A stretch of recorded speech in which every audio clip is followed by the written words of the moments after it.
સુરતના મેદરપુરા વિસ્તારમાં આંગણિયા પેઢીના કર્મચારીને લૂંટાયો હોવાની ઘટના બનતા પોલીસ દોડતી થઈ ગઈ છે. તો પ્રથમ તબક્કે ઘટનામાં પોલીસને આશંકા લાગી રહી છે.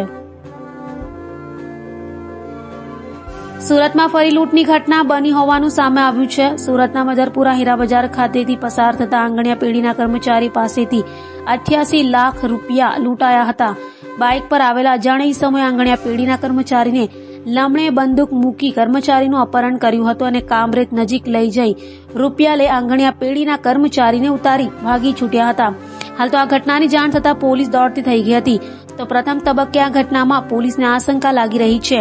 જોકે હાલ પોલીસે લૂંટ મામલે વધુ તપાસ શરૂ કરી દીધી છે અને સીસીટીવી સહિતની તપાસ હાથ ધરાઈ છે.